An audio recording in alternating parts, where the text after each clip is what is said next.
Greetings, Stallions. This is Miss Saechao.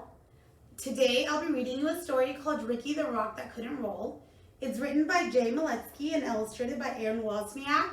This is a great story about helping friends solve their problems. This story is about a group of rocks that love to roll around, but their friend Ricky has a problem. He has a flat side and he's not able to roll with the rest of them. So they all come together to try to help Ricky solve his problems so that he doesn't feel left out. Let's get started.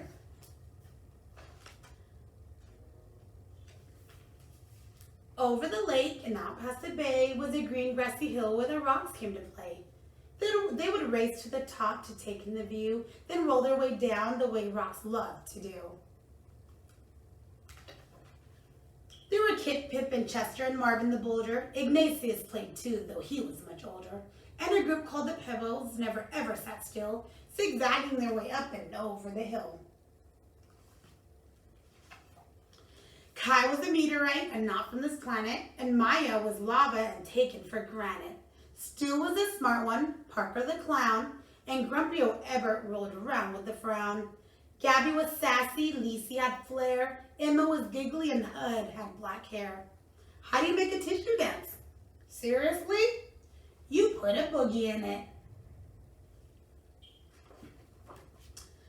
But the one trait that seemed to be shared by them all was that every rock there was shaped like a ball, and because they were round, they could easily roll through the grass, past the lake, and up over the knoll.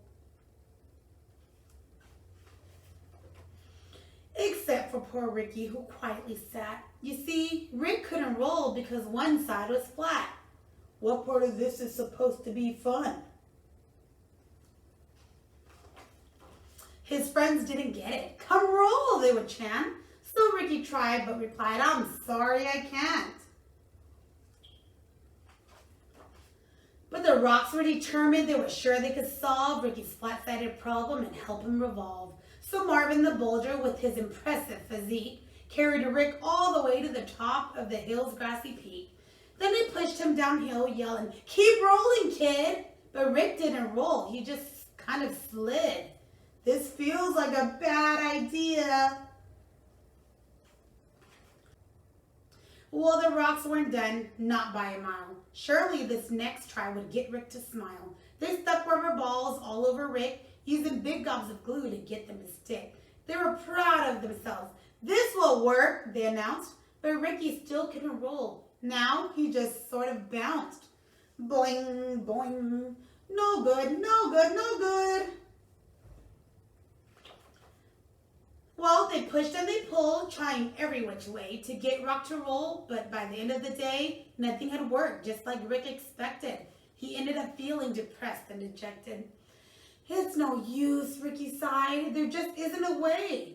So I'll sit off to the side and watch you all play.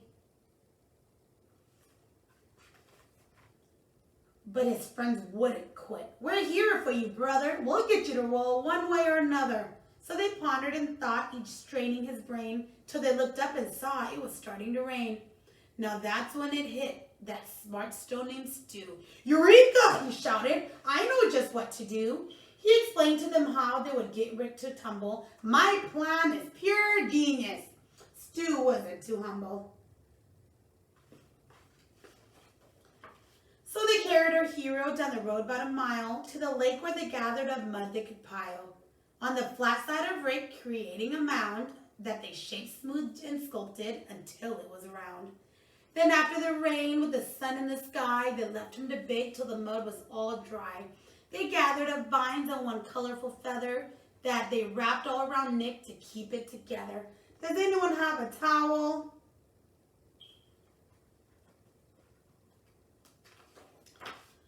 When the last knot was tied and the work was all done, the only step left was for Rick to have fun. They stood back and watched, feeling nervous and tense, and as Rick breathed in deep with increasing suspense, he moved slowly at first, testing out his new mold. Then, for the first time, Ricky the Rock rolled! So Bria, the ladybug, who'd been there from the start, felt a surge of pure joy swell up in her heart. She thought as she watched her friends play in the hill that there's always a way, there's also a will. And she said to herself as Ricky rolled down the slope, when you're surrounded by love, you always have hope. The end.